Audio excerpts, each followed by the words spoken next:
Irmãos, então nós estamos estudando, né, a Bíblia de forma panorâmica. Então, sempre lembrando vocês que os livros bíblicos não estão em ordem cronológica, eles estão por tipo de livros.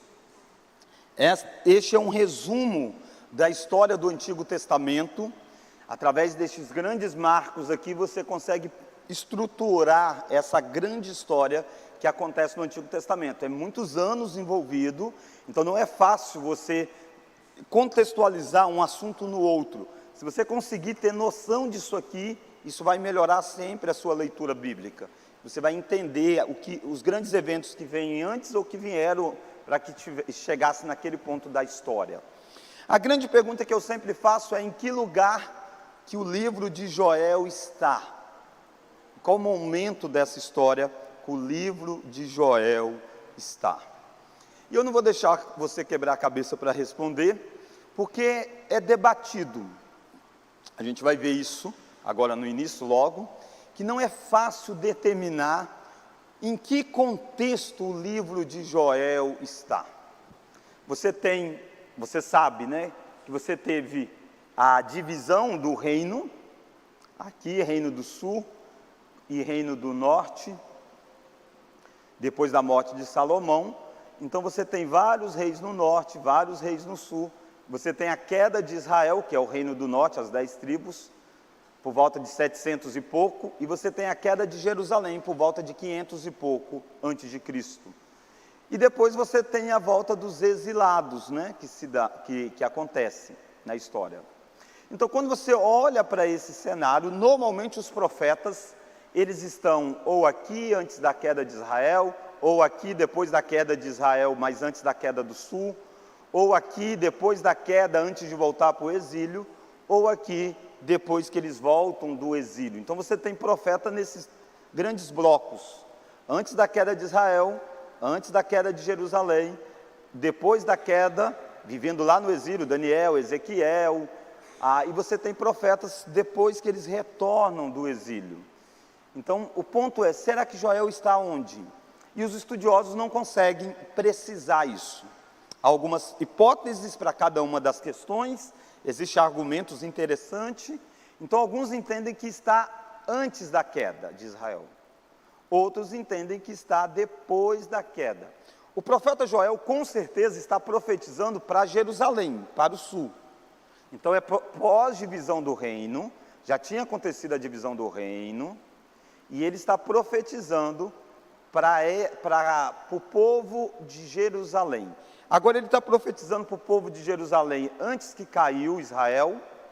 Ele está profetizando para o povo de Jerusalém que depois que eles foram para o exílio, ou durante o exílio, quando começa o sofrimento, ou ele está profetizando para esse povo que retornou do exílio, e ele está trazendo mensagem dizendo: olha, vocês já sofreram e vocês poderão sofrer coisas ainda piores pela frente. Então não é possível fazer esta datação. Você tem esse autor que vai trabalhar a ideia de que tenha sido bem antes de qualquer uma das quedas. Ele vai dizer assim, por exemplo: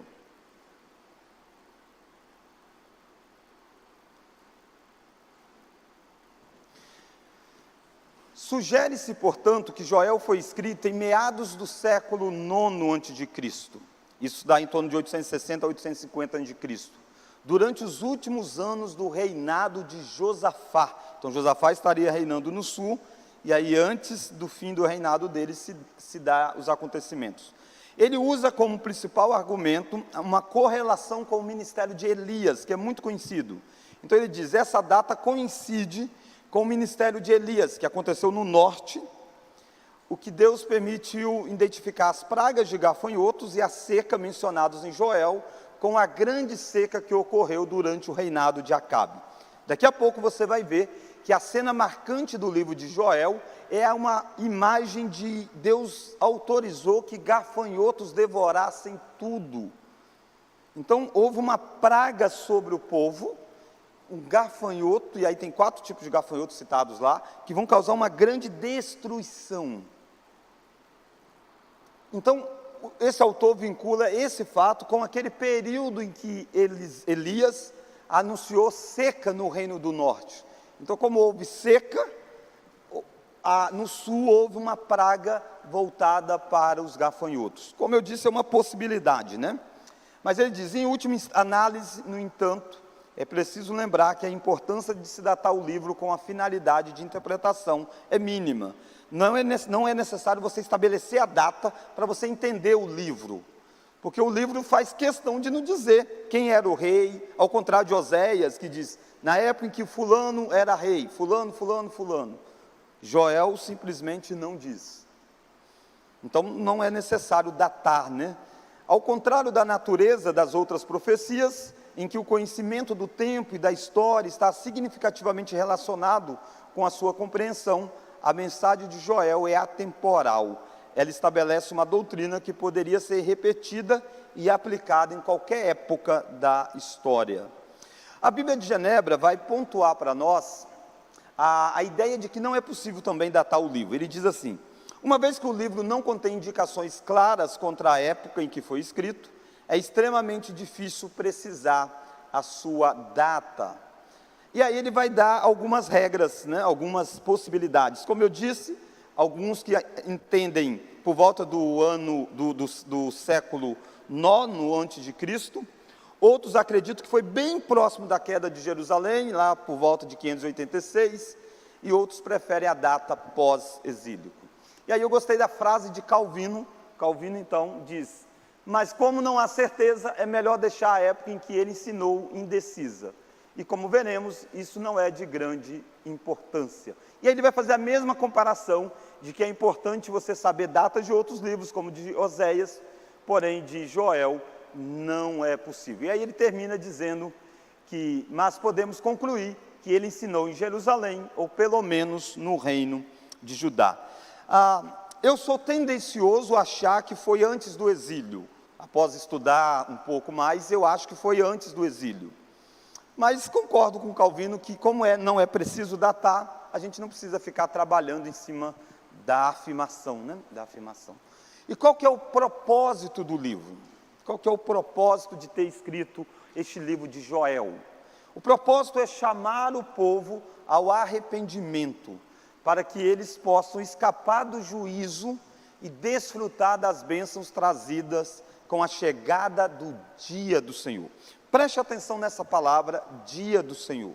Ela vai acontecer no livro em vários momentos. Ela é uma palavra extremamente importante dessa história. Joel vai apresentar o conceito de que Deus tem um dia diferente de todos os outros, em que Ele derrama juízo sobre a humanidade. E também derrama graça sobre os seus remanescentes fiéis. Essa expressão dia do Senhor que vai aparecer aqui, não é essa que normalmente eu falo nos domingos. Olha, você deve consagrar o dia do Senhor para adorar Ele, que a gente está pensando no domingo, o dia do culto. Não é isso que ele está dizendo aqui.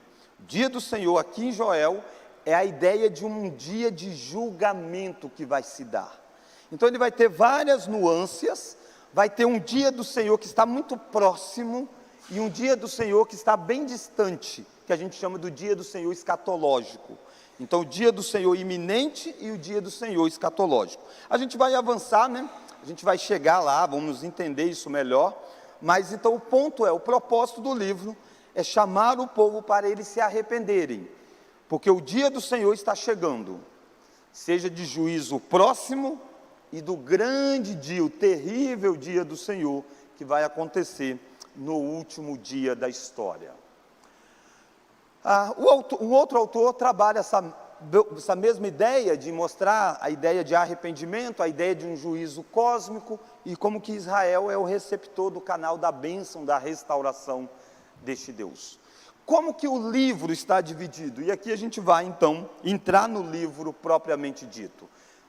Abra lá, Joel capítulo 1. Você tem a introdução.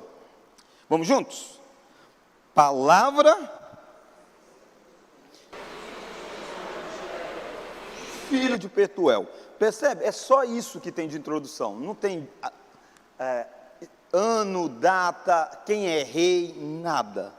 E você não tem informações sobre Joel em outros livros, a não ser citação de textos de Joel. mas da pessoa de Joel nos livros históricos, você não tem.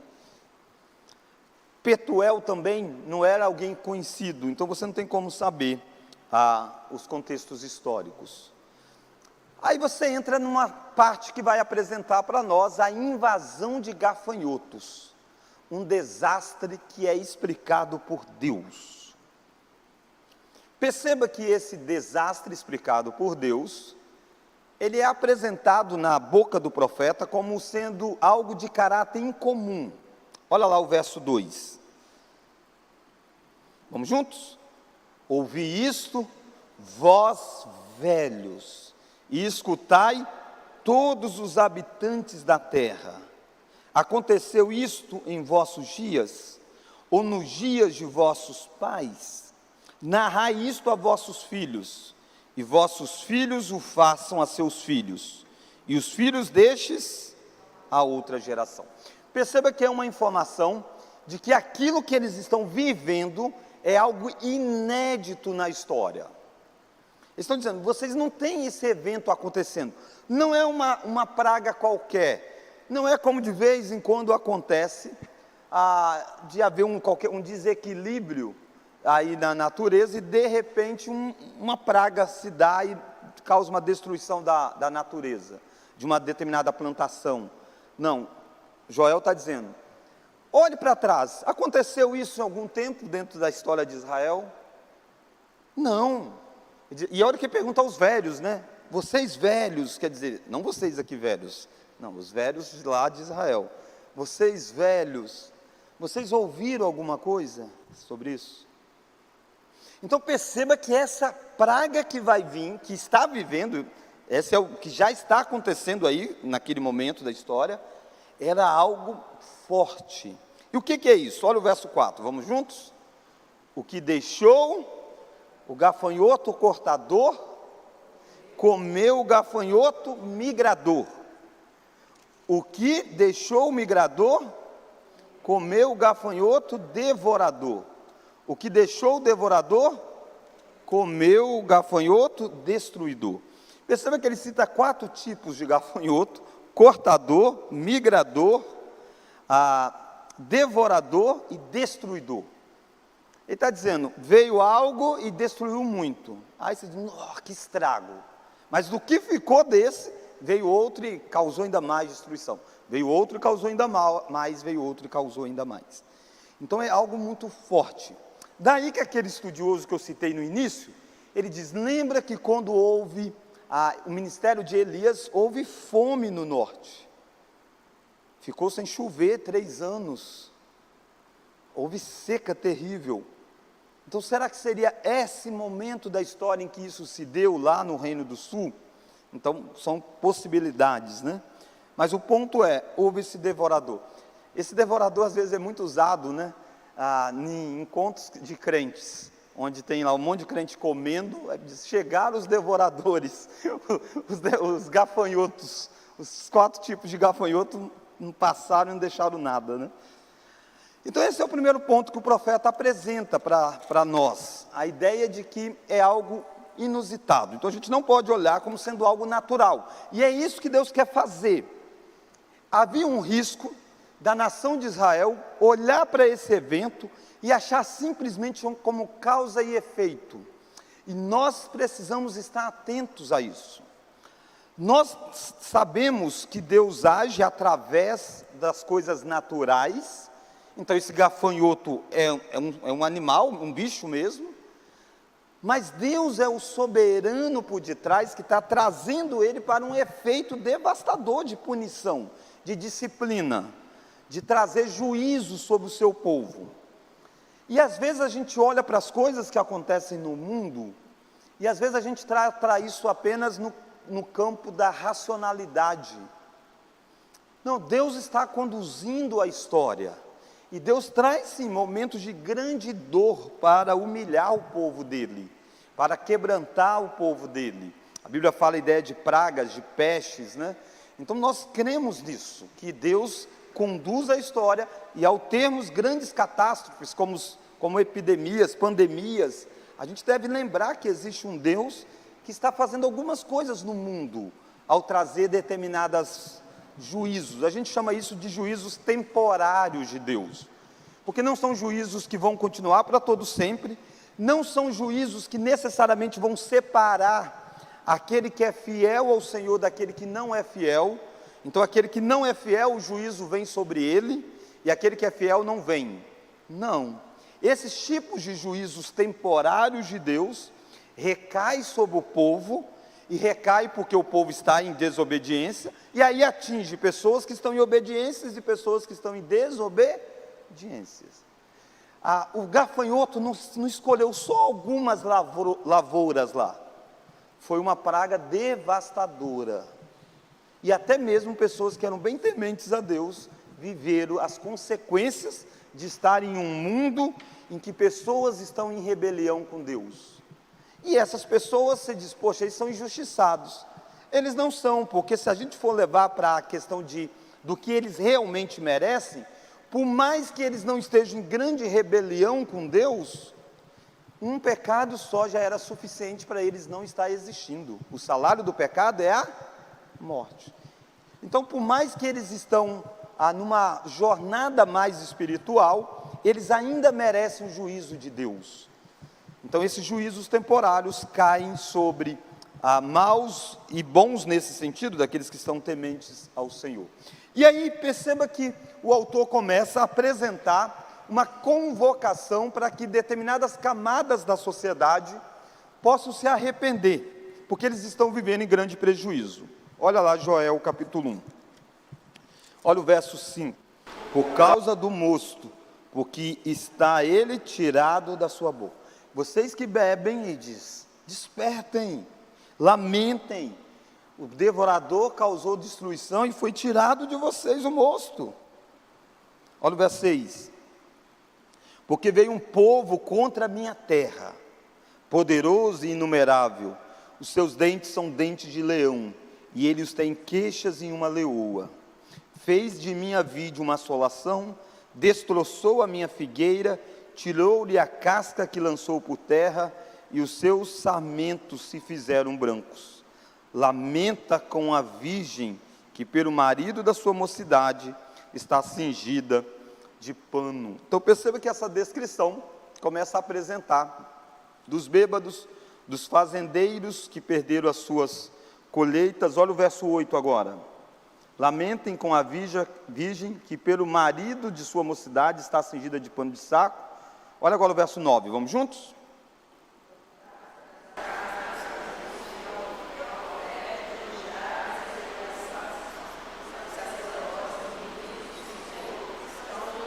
Perceba que eles agora começam a mostrar como que os sacerdotes estão enlutados. Por quê? Verso 10, porque o campo está assolado e a terra de luto, porque o cereal está destruído, a vida se secou, as olivas se murcharam, envergonhai-vos, lavradores, uivai vinhateiros, sobre o trigo e sobre a cevada, porque pereceu os meses do campo. E aí a descrição é de grande crise, né? É de grande crise. Olha lá, verso de número 12, a vide se secou, a figueira se murchou, a romeira também, e a palmeira e a macieira, todas as aves do campo se secaram, e não há alegria entre os filhos dos homens. Para mim e para você, que a gente é criado em cidade, a gente acha que o alimento vem do supermercado, né? Você entra no supermercado, pega o arroz e diz, estou nem aí que veio gafanhoto sobre o campo, eu vou no supermercado e compro as coisas. Não era assim, né? Não é assim ainda, mas naqueles dias era muito próximo isso. Era uma sociedade agrária, eles plantam, eles colhem. E está dizendo, o campo secou.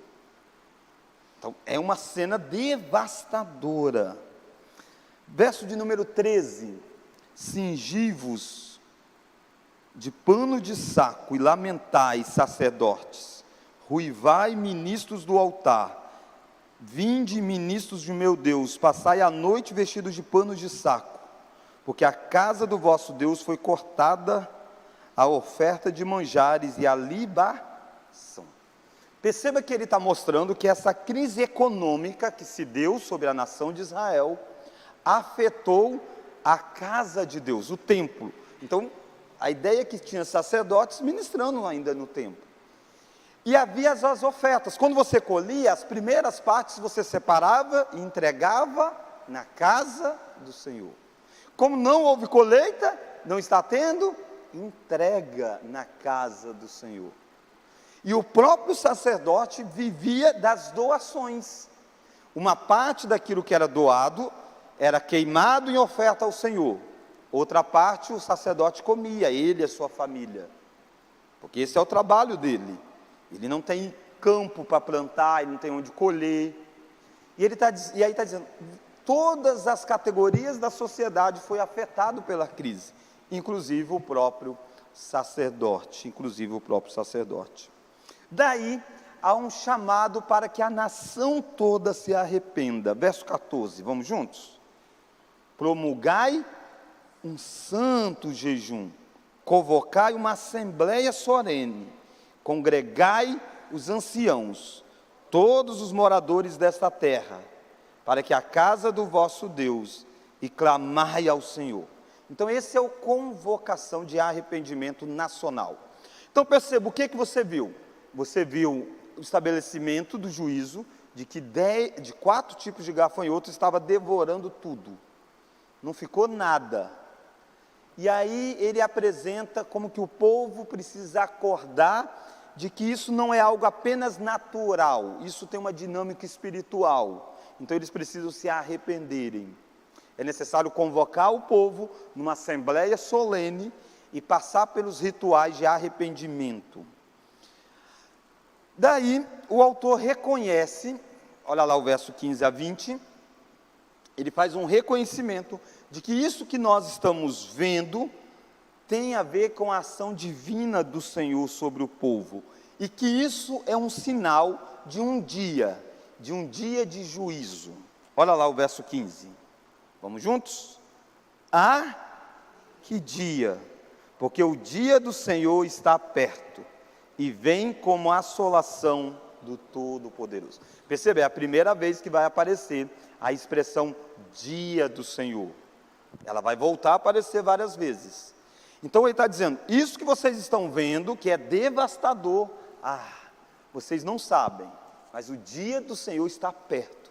Isso ainda não é o que? O dia do Senhor. Os 4 gafanhotos ainda não era o dia do Senhor. Mas o dia do Senhor está perto, e a relação dos gafanhotos com o dia do Senhor. Eles preparam o cenário de desastre em que esse dia se dá, e ele mostra algo do que vai ser esse dia. Continuemos aí. Lembrando que só tem 3 capítulos, tá, Joel? Então é um dos profetas pequenininhos, que dá para a gente ter embora uma visão panorâmica, mas dá para a gente entender cada um dos capítulos dentro dessa dinâmica. Olha lá o verso 16. Acaso não está destruído o mantimento de diante dos vossos olhos, e da casa do nosso Deus, a alegria e o regozijo? A semente mirrou debaixo dos seus torrões, os celeiros foram assolados, os armazéns derribados, porque se perdeu o cereal. Como geme o gado, as manadas de bois estão sobremodos inquietas, porque não tem pasto. Também os rebanhos de ovelhas estão perecendo. Vamos juntos, verso 19?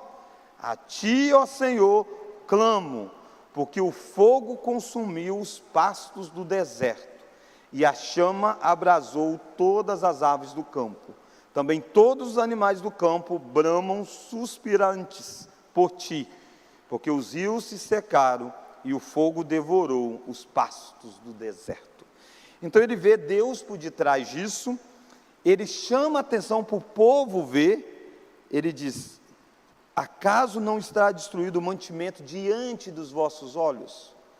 Está diante dos olhos deles. Eu lembro aqui muito de Jonas. Jonas está em rebelião com Deus. Jonas resolve fugir da presença do Senhor, entra no navio, vai para um lugar, e está vindo uma grande tempestade, com os marinheiros, estão morrendo de medo, estão pegando as cargas, jogando fora, para tentar esvaziar um pouco o navio, e Jonas está dormindo. Jonas está dormindo no meio da maior tempestade, ele não está vendo, não está percebendo que a tempestade está acontecendo, porque ele está em desobediência. Então o povo de Deus às vezes tem esse hábito, as coisas estão caindo em derredor, e eles não conseguem ver que isso está vinculado com a vida que eles estão. É isso que Joel está fazendo. Olha, está diante dos vossos olhos. E ele está explicando o que é o que está acontecendo, o devorador, e mostrando como que esse devorador aponta para o dia do Senhor. Então esse é o primeiro ponto da história. Capítulo 2, você vai ver então o dia do Senhor sendo apresentado com ameaça de destruição. Olha o verso, capítulo 2, olha lá o verso 1. Vamos juntos? Tocai a trombeta em Sião, e dai voz de rebate no meu santo monte. Lembra, o que é Sião? Sião é o lugar, e aí tem o Monte Sião. O Sião também é usado para ser chamado toda Jerusalém. É o lugar da cidade santa, o lugar onde está o templo. Daí sempre essa ideia importante. Ele diz, tocai a trombeta em Sião, no lugar santo, no lugar importante da história. E dai voz de rebate no meu santo monte. Vamos juntos? Perturbem-se todos os moradores da terra, porque o dia do Senhor vem e já está próximo. E agora ele começa a mostrar que essa história de gafanhotos aponta para uma outra invasão maior, que é a invasão de inimigos do povo. Por isso que lá, quando ele falou de gafanhoto, teve uma hora que ele diz, povos entraram na terra de vocês. Não é só gafanhoto, vai ter um povo que vai trazer juízo sobre vocês. E aí ele vai mostrar essa devassidão. Olha as características do dia primeiro ainda. Olha lá o verso de número 2. Como é que é esse dia do Senhor descrito aqui? Vamos juntos? Dia de escuridade e densas trevas, dia de nuvens e negridão, como a alva por sobre os montes, assim se difunde um povo grande e poderoso, qual desde os tempos antigos nunca houve, nem depois dele haverá, pelos anos adiante, de geração em geração. Olha a descrição, à frente dele, desse povo, vai o quê?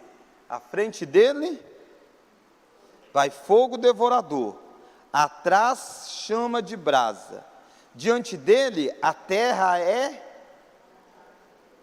mas atrás dele, deserto assolado. Olha a figura de imagem, de linguagem que ele está usando. Ele está dizendo assim, gente, olha para a terra, e o que é que vai acontecer? Esse povo, a terra que está diante dele é como se fosse o Éden, um lugar bonito para encardir. Depois que eles passam, o lugar se torna deserto. Então é uma mudança de um paraíso para um lugar de sofrimento. Deserto é lugar de sofrimento. E Éden, símbolo do maior paraíso que teve.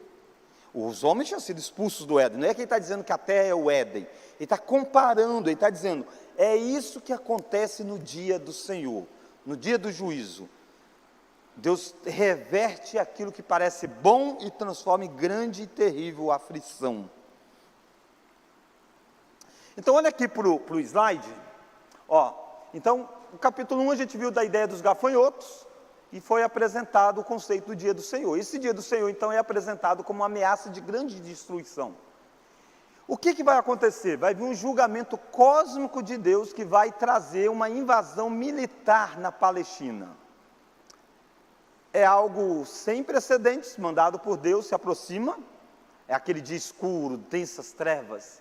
Esse exército mandado por Deus, ele é altamente destruidor, e aí tem toda a descrição do exército. Se antes você teve a descrição do que o gafanhoto fazia, agora você tem a descrição do que o exército faz.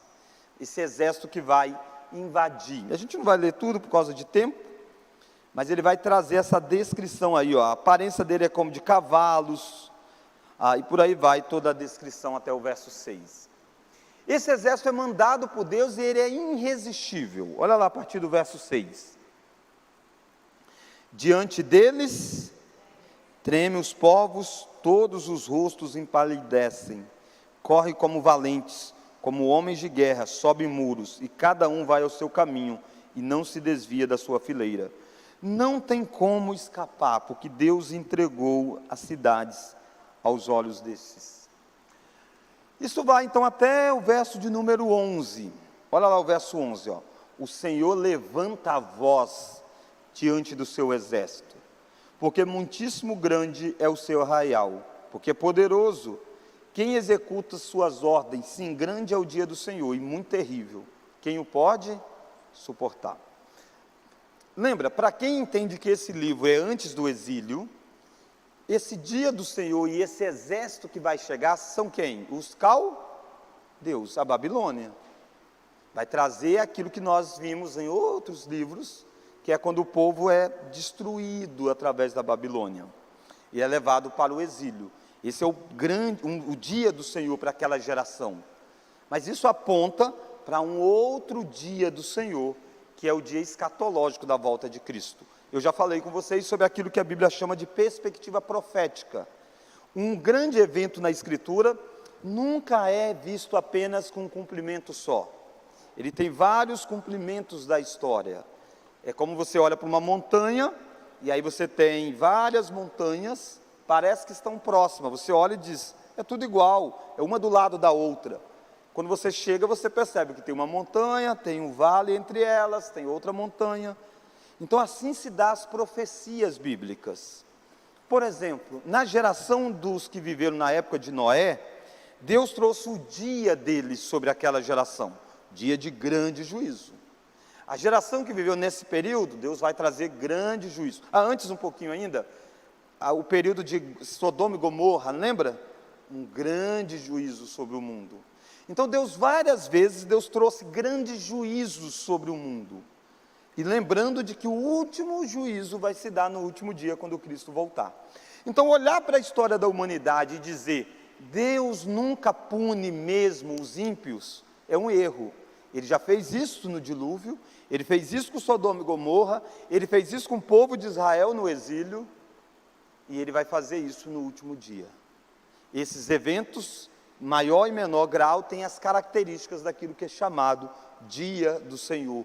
Óbvio, é uma sombra do grande e terrível dia do Senhor, que é o último dia quando ele volta e ele traz juízo sobre a história. Daí tem um chamado ao arrependimento. Olha lá o capítulo 2, versos 12 até o verso 17, você tem um chamado para que o povo se arrependa. Olha o verso 12, ó. Ainda assim, agora mesmo, diz o Senhor, convertei-vos a mim de todo o vosso coração, e isso com jejuns e com choro e com prantos. Vamos juntos? Rasgai o vosso coração, e não as vossas vestes, e convertei-vos ao Senhor vosso Deus, porque Ele é misericordioso e compassivo, e tardio em irar-se, e grande em benignidade, e se arrepende do mal. Então ele está dizendo, se vocês se arrependerem, esse dia do Senhor não cairá sobre vocês. A gente sabe que eles não se arrependeram, veio os grandes e aflições sobre o povo, e assim ao longo da história. A gente conclama que o povo se arrependa, e eles não se arrependem, brincam com Deus, e um dia o juízo há de cair sobre eles. Perceba que ele faz questão de dizer, rasgai o vosso coração e não as vossas vestes. Por que ele faz isso? Porque era cultural que você rasgava as vestes quando você estava em luto. Você pegava sacos de pano e vestia. Então as pessoas olhavam e diziam, ele está arrependido. Era um símbolo externo de arrependimento. Mas isso a maioria das vezes dentro do povo de Deus era só símbolo externo. E ele está dizendo, rasguem o coração de vocês. Nós temos todo culto, por exemplo, nós temos um momento simbólico de arrependimento. Irmãos, nós somos pecadores, olha o que Deus exige e olha o que nós não fazemos. Baixa a sua cabeça, vamos falar com Deus, confesse ao Senhor o seu pecado, se arrependa deles. É um ato simbólico que a gente está fazendo. E a gente precisa rasgar o nosso coração de arrependimento. É isso que a Bíblia chama, a necessidade de nós realmente nos arrependermos. Senão a gente se torna apenas ritualista no símbolo. O símbolo é importante, mas o símbolo precisa revelar as verdades do nosso coração. Depois, então, dessa convocação ao arrependimento, você tem restauração. A partir do capítulo 2, verso 18, o livro de Joel dá uma mudada de rumo. E ele começa a apresentar uma restauração para a terra, para o povo, para a terra física, aquela que o gafanhoto devorou, aquilo que os inimigos vão destruir. Ele apresenta uma restauração. Está lá no capítulo 2, verso 18. E ele apresenta a promessa de um grande reavivamento espiritual, como nunca antes tinha acontecido. Olha lá Joel capítulo 2, verso 28. E acontecerá, vamos juntos? Depois que derramarei o meu espírito sobre toda a carne, vossos filhos e vossas filhas profetizarão, vossos velhos sonharão, e vossos jovens terão visões, e até sobre os servos e sobre as servas derramarei o meu espírito naqueles dias. Então é algo futuro. Mostrarei prodígios no céu e na terra, sangue, fogo e colunas de fumaça. O sol se converterá em trevas e a lua em sangue. Antes do quê? Antes que venha o grande e terrível dia do Senhor. Perceba que eu falei a ideia do dia do Senhor. Essa promessa que ele está dizendo aqui, ele não está falando do dia que vai acontecer o exílio. Não, isso vai acontecer depois. Depois que eles forem até mesmo restaurados à sua terra, eles vão ter um derramado espírito, e aí vai acontecer o grande e terrível dia do Senhor. Olha o verso 32. E acontecerá que todo aquele que invocar o nome do Senhor será salvo. Será salvo do quê? Do quê? Do dia do Senhor. Do grande e terrível dia do Senhor. Será salvo, porque no Monte Sião e em Jerusalém estarão os que forem salvos, como o Senhor prometeu, e entre os sobreviventes aquele que o Senhor chamar. Ele está dizendo, Deus vai reunir os seus, formando aquilo que a Bíblia vai chamar do Israel espiritual. Daí a ideia do Monte Sião, do Monte Sião. Daqui a pouco eu vou fechar a aula, com essa volta aqui, mostrando como que isso se cumpriu, tá bom? Juízo de Deus e justiça executada. Então, a partir daí, ele começa a trazer como que Deus agora vai trazer juízo sobre as nações, porque nações invadiram o povo de Deus. E agora Deus vai punir essas nações. Juízo em favor de Israel, salvando a seu povo daqueles que haviam tentado destruir. Então essa é uma forma de você olhar para os 3 capítulos de Joel. Primeiro capítulo você tem a ideia dos gafanhotos. Capítulo 2 você é apresentado mais claramente a ideia de que há um dia do Senhor, um grande dia. Esse dia é apresentado com invasões de nações estrangeiras, mas depois você vê a ideia de uma convocação a se arrepender. Eles se arrependendo, Deus trazem eles de volta para a terra, Deus derrama um espírito sobre eles, Deus pune aqueles que são opositores do povo de Deus, e Deus salva o povo dele no último dia. Então essa é a forma mais básica de você olhar para o livro todo de Joel. Como que você resume isso numa frase? Tem um autor de um livro que ele sempre faz isso nos livros bíblicos. Então, normalmente eu utilizo ele para a gente resumir. Vamos juntos? O julgamento histórico contra um povo espiritualmente insensível anuncia um julgamento cósmico por meio do qual o remanescente de Israel receberá as bênçãos prometidas e as canalizará para todo o mundo. Então esse julgamento que a nação de Israel sofre, deve ser para nós um lembrete de que há um julgamento universal que Deus vai fazer. E através de um descendente de Israel, através do remanescente de Israel, a bênção para que a gente se escape no último dia, no dia do julgamento. Como eu disse, os principais temas teológicos do livro têm a ver com o dia do Senhor. Aqui você tem um resumo de todo o livro a partir da ideia do dia do Senhor. Essa palavrinha aqui, Yahweh ou Yahvé, que a gente costuma chamar muito assim, é Deus, tá? É o Deus da aliança, é a forma como Deus se apresenta na Escritura. Então é o dia do Senhor, o dia de Yahvé, do Deus da aliança.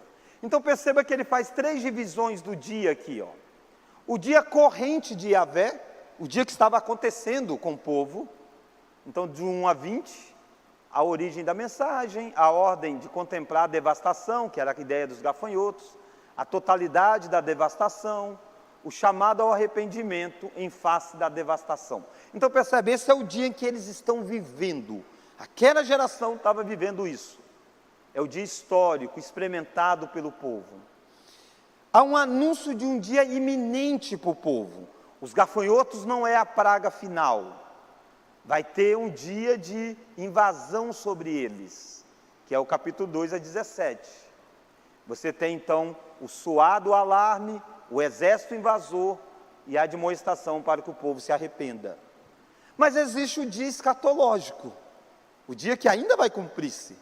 Não ia cumprir naquela geração, que vai muito além do gafanhoto, vai muito além da invasão de povos em volta de Israel, tem a ver com o dia escatológico. E o dia é apresentado, então, você tem a restauração material do povo, a restauração espiritual do povo, e você tem a restauração nacional.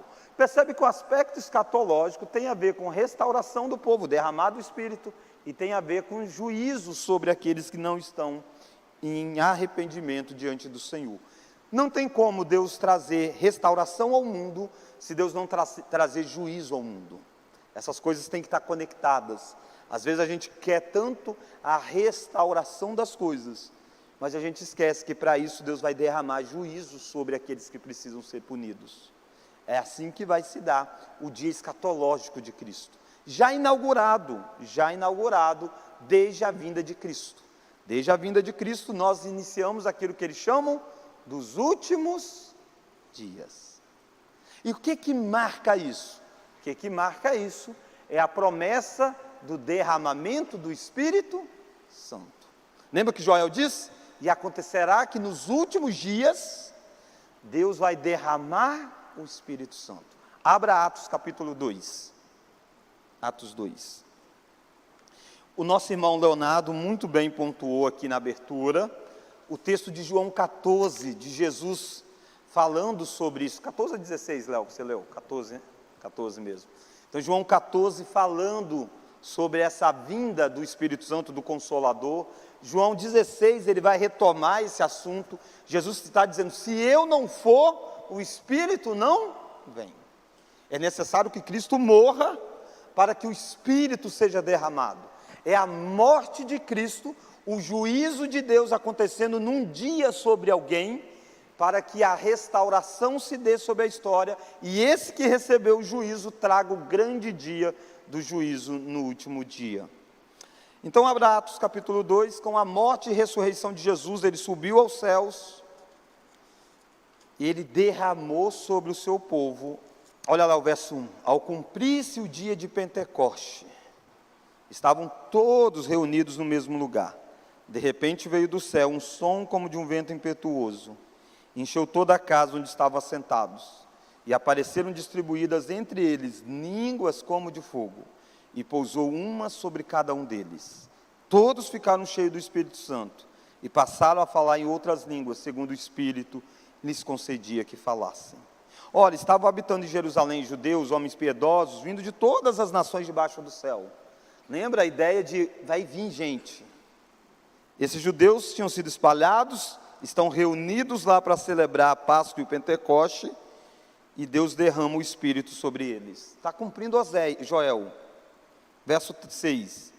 Quando, pois, se fez ouvir aquela voz, afluiu a multidão que se possuiu de perplexidade, porquanto cada um os ouvia falar na sua própria língua. Estavam, pois, atônitos e se admiravam, dizendo, vede, não são porventura galileus todos estes que aí estão falando? E, vamos juntos? E como os ouvimos falar, cada um em nossa própria língua materna. E aí cita as línguas, para você saber, o dom de língua era o dom de falar um idioma sem nunca ter estudado aquele idioma. Aí vai citar as nações da época, né? Pardos, medos, elamitas, naturais da Mesopotâmia, Judéia, Capadócio, todas as nações da época. Chega lá no verso 11, ó. Tanto judeus como prosélitos, cretenses e arábios, como os ouvimos falar em nossas próprias línguas as grandezas de Deus. Duas coisas fazem esses judeus ficarem espantados. Duas coisas. Uma é, eles estão vendo 120 pessoas aproximadamente, que nunca tinham estudado eles até chamam eles de galileus. Galileus era a Galileia, a região mais sem cultura, assim, dentro de Israel, um modo de dizer. São eles iletrados, e nós estamos ouvindo falar na nossa língua, no nosso idioma natural. Então, como que alguém que nunca estudou está falando no idioma? Essa é a primeira coisa que estão admirados. A segunda coisa, o que eles estão falando? Eles estão falando alguém sabe aí? As grandezas de Deus, na nossa língua materna. O que é isso? Lá em Gênesis 11, você tem a Torre de Babel. Havia uma só linguagem sobre os povos, todo mundo falava um só idioma, rebelaram contra Deus, Deus trouxe divisão de línguas. Foi um dia, um grande dia também de Deus, de juízo, de confusão. E aí se dividem e cada um passa a falar num dialeto. Gênesis 12, você tem Deus chamando um homem chamado Abraão, falando com ele. Lembra, você tem Gênesis 11, pessoas não conseguem entender uns aos outros. Então eles precisam se espalhar. Aí Gênesis 12, Deus fala, e Deus fala com o homem. E Abraão entende, Abraão ouve. O que está acontecendo? Deus está falando na língua de Abraão, na língua semítica, que é aquilo que é o hebraico. Abraão sai ouvindo essa voz de Deus, e Deus está prometendo que vai abençoar o mundo através de Abraão. Através de um descendente de Abraão, o mundo vai ser abençoado. Desde aquele momento, você tem todo o Antigo Testamento, Deus falando na língua do povo judeu. Joel foi escrito em hebraico para o povo judeu. É Deus falando na língua daquele povo. E aí Deus disse: eu vou derramar o meu espírito sobre toda a carne. Não mais só sobre os judeus, mas sobre toda a carne. Mas isso se dá porque o povo judeu é um povo em rebelião com Deus. Você pega Coríntios 14, vai dizer, a língua, o dom de língua, o dom de idiomas, é um sinal para os incrédulos. Porque Deus diz que falaria a este povo por lábios de outros povos. O que um judeu que entende da lei, entende das profecias, está vendo? Está vendo que Deus está cumprindo uma profecia bíblica de derramar o Espírito sobre todos, e o juízo de Deus está caindo sobre os judeus. Porque desde aquele dia Deus não vai mais falar na língua dos judeus, Deus vai falar em todos os idiomas. É graça para o mundo, mas os judeus fracassaram nesse sentido. É isso que está acontecendo em Atos 2. Olha que Pedro vai explicar. Alguns vão dizer, eu acho que eles estão bêbados. Aí Pedro vem e explica. Olha lá Pedro. Então levantando-se Pedro, verso 14, com os 11, e erguendo a voz, os advertiu nestes termos: varões judeus e todos os habitantes de Jerusalém, tomai conhecimento disso e atentai nas minhas palavras. Estes homens não estão embriagados, como vim dispensando, sendo esta a terceira hora do dia. Mas o que ocorre, vamos juntos? É o que foi dito por intermédio do profeta Joel. E aí você vai ter exatamente a citação daquele texto. E acontecerá nos últimos dias, diz o Senhor, que derramarei o meu Espírito. Perceba, o que foi o derramado Espírito Santo em Atos 2? O cumprimento da profecia de Joel. E agora o que se deu? Os últimos dias estão acontecendo na história. É a última era desse movimento profético que Deus tinha feito. Deus tinha prometido uma coisa, prometido outra, prometido enviar Jesus e prometeu enviar o Espírito. E agora isso se cumpre. Agora nós estamos vivendo os últimos dias, que antecede o quê? O último grande dia do Senhor, o terrível grande dia do Senhor. E aí Pedro vai citar as profecias do sol escurecer e uma série de coisas que apontam para o último dia. Então inaugurou, se a gente pensar assim, inaugurou uma nova era na ressurreição de Jesus. Desde a ressurreição de Jesus, os últimos dias inauguraram. E nós estamos aguardando o último grande dia, que várias vezes foi apresentado na Escritura como sombra. É um dia disso, um dia daquilo, um dia daquilo outro. Aquele que invocar o nome do Senhor será salvo. E nessa era em que a gente vive, o Espírito foi derramado, todos nós podemos exercer profeta, sacerdote e rei. Todos nós estamos habilitados nos ofícios de Cristo. Joel dá muita ênfase no grande e terrível dia do Senhor. O livro permeia em volta, ao redor desta ideia de Joel, não é, pastor? Sim. Eu queria saber, eu sei que o senhor está explicando aí, mas eu queria saber especificamente o grande e terrível dia do Senhor. Foram vários? Foram para aquela geração que ouviram Joel? No Joel, mas o grande dia vai acontecer no último dia. Entendi. É isso aqui, Angélica, ó. O dia do Senhor, dia de Yahvé, dia do Senhor. Ele teve um dia corrente naquele momento que eles estão ouvindo. Tem um dia pertinho do que eles estão ouvindo. Qual que é o dia corrente? Gafanhoto, já chegou lá, já destruiu, já é um dia terrível que eles estão vivendo. O dia próximo, estão achando, gafanhoto é o grande invasor? Não, vai vir nações que vão invadir vocês. É o dia mais próximo deles. E depois tem o dia escatológico. Isso está junto, isso não tem esse texto está falando só de um, só de outro, está permeado, é tudo o dia do Senhor, esse grande e terrível dia do Senhor. Quando você olha em Atos, você vê claramente isso, Atos cumprindo isso, porque quando é que foi derramado o Espírito? Só em Atos 2, entende? Profecia de Joel, falada aí, só aconteceu em Atos 2, olha que tempo que demorou para inaugurar a última grande era. Até o dia da volta de Cristo, não vai ter outro dia do Senhor. Já teve os dias do Senhor anteriores, e agora é o último grande dia, que já foi inaugurada a era. É como se tivesse estourado a hora, começou as horas, contar. Daqui a pouco aparece o nosso Salvador. Esse daqui a pouco é uma era, a gente não sabe de quanto tempo, né? Vamos orar?